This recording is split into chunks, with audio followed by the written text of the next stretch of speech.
organic घिउ यो चाहिँ बाजे कति जानुभयो उयो त छैन होला नि त के घाँसको लागि त टेन्सन छैन रहेछ नि यहाँ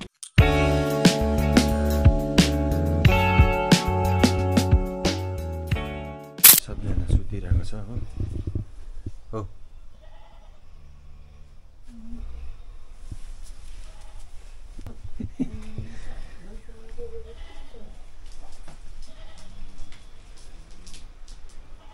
निन्दा पुग्यो मै पुग्यो मेरो भान्जीले एकदम मिठो निन्द्रा पुऱ्याउँदैछ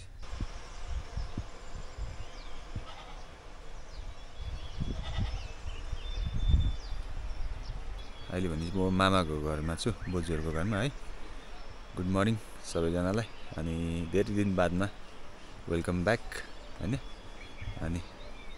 आज फेरि म भ्लग सुरु गरेको है शेर्पा टारबाट वरिपरि चाहिँ दिन आजको यस्तो छ एकदमै मिठो भइरहेको छ दिन चिसो हावा चल्दैछ हो अनि नेपाली काली खोला कराइरहेको छ यता माथि टुटासतिर पुरा फगी लागिरहेको छ राति पानी आयो भनेको त पानी त आएन रहेछ हो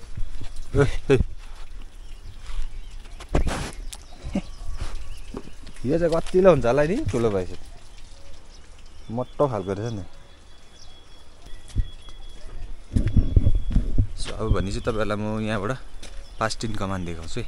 बिहानको यति मिठो भाइब्स हुन्छ नि है यहाँको चराहरू पुरा कराइरहेको छ वरिपरि हो अनि मलाई चाहिँ यहाँनिर चाहिँ अब हुन्छ नि त्यो कहिले कहीँ आउँछौँ होइन अनि पहिला त म यहीँ बसेको हो त्यही भएर नि म यताकै मान्छे जस्तो लाग्छ मलाई अनि यहाँ आउँदा चाहिँ एकदमै खुसी लाग्छ अन्त त्यो कहिलेकाहीँ आएर भिजिट गर्नेहरूलाई पनि एकदमै मजा आउँछ त्यहीमाथि बर्ड वाचिङ गर्नु पनि एकदमै यहाँनिर चाहिँ के त भेराइटिज अफ बर्ड्सहरू पाउँछ होइन अन्त वाइल्ड एनिमल्सहरू पनि पाउँछ त्यहीमाथि अब नेचर यति दामी छ यति मिठो छ है हाइवे चाहिँ यहाँदेखिको झन्डै कति 1.5-2 किलोमिटर चाहिँ माथि जानुपर्छ होइन मेन हाइवे चाहिँ त्यही भएर हाइवेदेखि अलिकति तलै छ अलिकति डिस्कनेक्टेड भएको यो अफबिट एरिया छ है मेरो मामा घर चाहिँ अनि त्यही भएर एकदमै मजाको एकदमै दामी छ सो यहाँ तलतिर चाहिँ फेरि तल्लो गाउँ छ हो अनि यहाँ माथिल्लो गाउँ चाहिँ मेरो मामा घर चाहिँ भट्टी टार भन्छ शेर्पा टार पनि हो अनि यहाँदेखि माथि चाहिँ अरू ठाउँहरू चाहिँ शेर्पा गाउँहरू छ है त्यहाँदेखिको यहाँदेखिको एडजनिङ एरिया छेउैमा भएको ठाउँ चाहिँ पास्टिन कमान हो पास्टिन कमान चाहिँ यहाँदेखिको यसरी देख्छ साथीले यो चाहिँ हो पास्टिन कमानको बिहानको दृश्य एकदमै दामी देखिरहेको छ ओ माथितिर कुहिरो लागेको छ यो माथि डाँडासम्मै हो कमान डल्लै छ त्यहाँ जो डाँडादेखि उतापट्टिसम्म सबै कमानै कमान छ हो यो पास्टिन कमानको यो डाँडा भएर माथि पुग्छ है घन्टी डाँडाहरू भन्छ त्यहाँदेखि उता गएर हाई स्कुलहरू छ त्यो हाई स्कुलदेखि उतापट्टि अर्कोपट्टिको त्यो पाखा पनि सबै कमान छ त्यहाँदेखि पारि फेरि नोक डाँडाहरू भयो अनि यो डाँडाको सिधा मुनि अर्को खोला चाहिँ यो के अरे गीत खोला है अनि यता पर चाहिँ के अरे सुन्तालेहरू के भन्ने ठाउँहरू छ बिहानको दृश्य चाहिँ यस्तो मिठो छ है साथीभाइ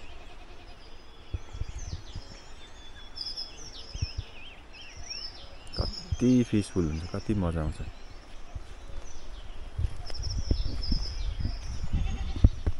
निम्बु पनि रहेछ रे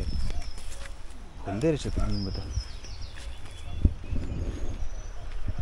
मामा र बाबा जानुहुँदैछ तल यति रिफ्रेस हुन्छ नि बिहान उठ्दाखेरि आहा मौरी पनि रहेछ त्यहाँनिर म त फेरि अहिले एग्रिकल्चर पनि गर्दैछु कि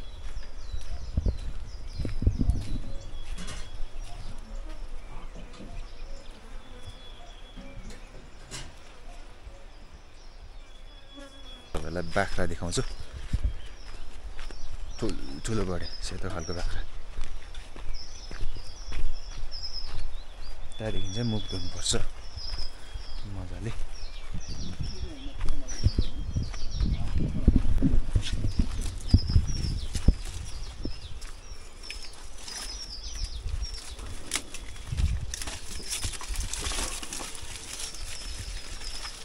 त बुढी बुढी भयो क्या नि निकै बुढी जाने त्यसै यो हो ए त्यो पारास्ती यो पहिलाको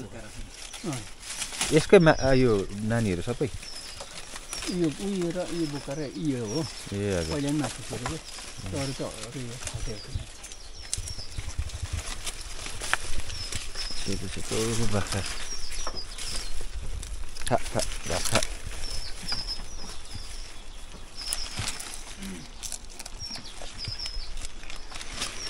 मजाले घाँस खाँदैछ नि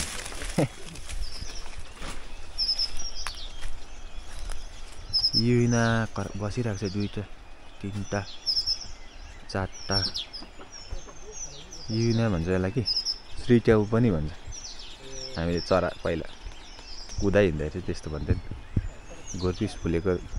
फुलेर नि सकेछ हो यो मुनि चाहिँ निम्चे खोला भन्छ यहाँ चाहिँ पुरा त्यो के अरे सिमरायोहरू पाउँछ पहाडहरू बर्खामा एकदमै दामी भाइब्स अनि बिहान बिहान उठेर हामी च्याउ खोज्न आउँथ्यो यतातिर पहिले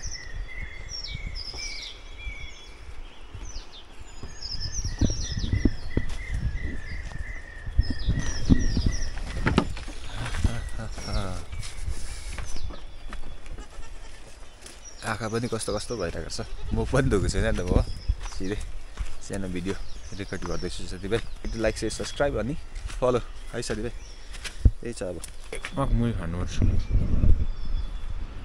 यो चाहिँ आलु बगाडा चिल्लो आलु गोर्खालामा बस्दा पुजन र मैले सानो खान्थेन काँचै पनि खान्थेँ चोरेर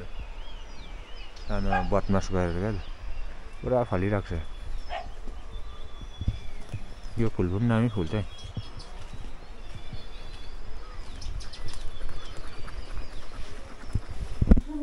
अहिले भने चाहिँ प्रायः जस्तो मान्छेहरू सबैजना घरको परिवारहरू उठिसकेको छ हो सधैँ नि मै त छिटो उठ्छ नि कसैमा कुक्रुक्क परेर सुतिरहेछ त दामी निन्द्रा पुऱ्याइरहेको छु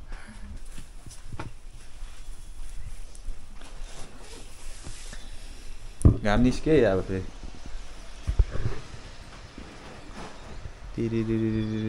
परेर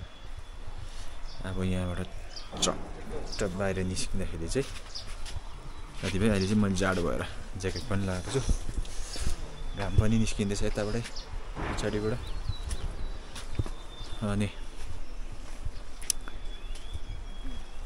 यता अगाडितिर हेरौँ हो यो चाहिँ नेभारा रुख पहिलादेखिको हामी सानोमा आउँदाखेरि पनि थियो यो रुख अनि यो चाहिँ तेजपत्ता हाम्रो कान्छी छ्यामाले चाहिँ रोप्नु भएको थियो हाम्रो गाउँबाट ल्याएर हो यत्रो ठुलो भएको छ तेजपत्ता अहिले त फुल्दै रहेछ दामी फल चाहिँ मैले घरमा पनि रोपेको छु हो यता पारिपट्टि भन्थ्यो हामीले हो यो पारिपट्टि चाहिँ पहिला पुरा ठुलो रुखहरू थियो हाडेको रुखहरू थियो अहिले चाहिँ फाडेर एकदम चिल्लो बनाएको रहेछ दिनभरि खोला खेल्थ्यौँ हामी यहाँ माथि मामाको छोरासँग हो यहाँ माथि चाहिँ हाम्रो बिरबल मामाको घर मिलनहरूको घर मकै सिमीहरू यत्रो यत्रो भएको रहेछ यस्तो छ साथीभाइ बिहान बिहानको यहाँको वेदर यस्तो भइरहेको छ एकदम दामी है अनि फुलेर कस्तो दामी भइरहेको छ ड्याममै पहिला चाहिँ यहाँनिर थियो गाईको गोठ यहाँनिर थियो पहिला चाहिँ है म यहाँ बस्दाखेरि चाहिँ त्यति बेला चाहिँ यहाँ तल्लो घरको मामा बाजेहरू आउनु भएको थिएन सिक्किमबाट बसायो हो अनि त्यति बेला त्यहाँ 3टा मात्रै घर थियो नि त म यहाँ बस्दाखेरि चाहिँ यता उतातिर पुरा जङ्गलहरू थियो दामी भएको छ अहिले तर सबैजना एक मुष्ट भएर भेला भएर चाहिँ बस्दाखेरि चाहिँ क्या त एकदमै मजाको भएको रहेछ यहाँनिर चाहिँ घाम झुल्किने सुरु भयो अब बिस्तारै घाम निस्किँदैछ त्यो घाम निस्किँदै गरेको साइडपट्टि चाहिँ त्यो पास्टिन बङ्गला भन्छ कि त्यसमा चाहिँ के छ भन्दाखेरि पहिला त्यो ब्रिटिसले बनाएको क्या त सानो त्यो घर चिम्नी भएको क्या त हो त्यस्तो अनि त्यो के अरे टोइलेट बाथरुमहरू पनि छ त्यहाँनिर चाहिँ धुप्पी गाडीभित्र मान्छेले त्यो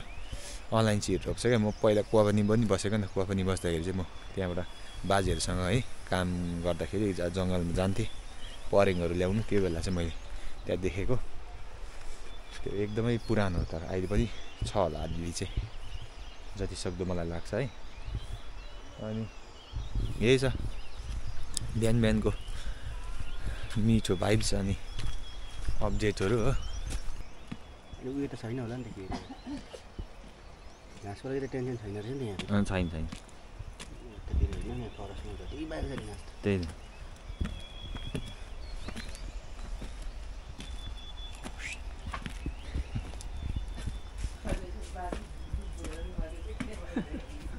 गाई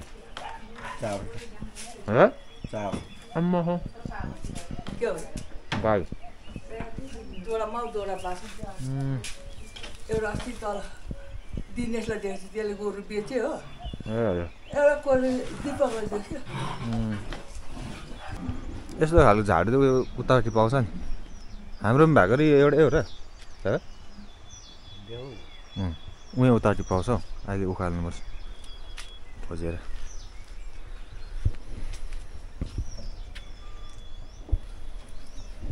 यसको भेराइटिज त पुरा रहेछ त कलर यो अर्कै खालको रहेछ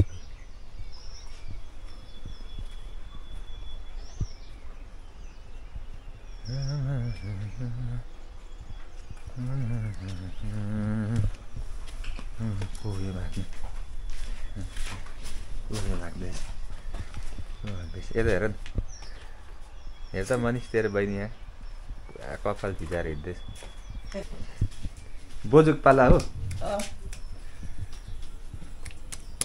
अर्ग्यानिक घिउ यो चाहिँ बाजे कति जानुभयो गोठमा कसले दिन्छ ए हाम्रो बोजूले मै पार्नु हुँदैछ अहिले फेरि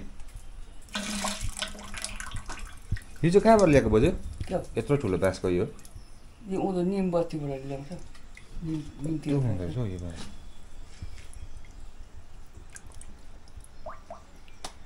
बेच्नु ल्याउँछ मगायो भने थुप्रै ल्याउँछ नदेखि आफै गयो भने एक घन्टालाई कति अहिले त 500-600 पर्छ अरे थुप्रो हुन्छ नि दिरी यस्तो क्या ए हजुर एक घन्टा किन्यो भने अन्त मान्छेले एक घन्टा किनेर ल्यायो भने कति पैसा हुन्छ दामी हुँदो रहेछ नि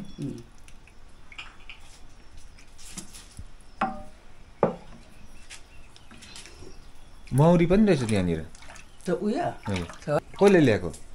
आफै आएको हौ त्यो ए उयो कसले काट्छ अन्त त्यो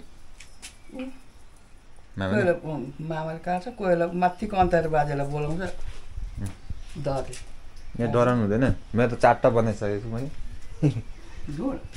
अझै छ कति 7वटा जस्तो छ अझै ढुड भएर काट्नै डराउँछ हाम्रो अलि यसरी के अरे धुवा हल्का हल्का फुकेर क्या त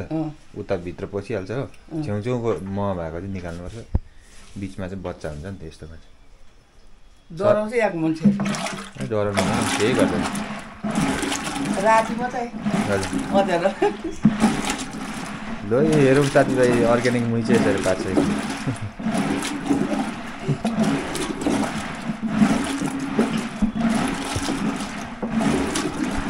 घिउ चाहिँ कसले लान्छ बच्चा अहिले लिया ठुलीले कहाँ लान्छ कपानी सुमा केन्द्र भुटान ए त्यहाँ पुऱ्याउँछ हजुर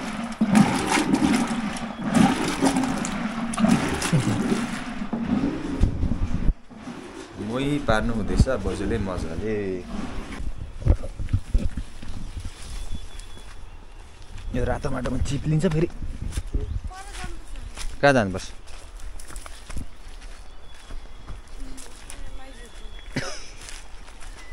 कति बोलाउँदा पनि बोल्दैन झन्डै बाघले खाएछ नि यहाँ हेर न सागहरू आलु पनि रोपेको आलु पनि छ साग पिरिक पिरिक भुटेर चिरिप्पै भुटेर खाँदैछ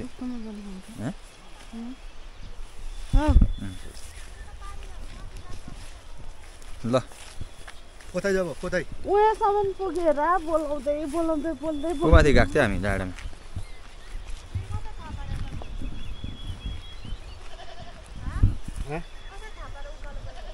यताबाट ऊ बोलायो नि अन्त फेरि यता गयो नि म त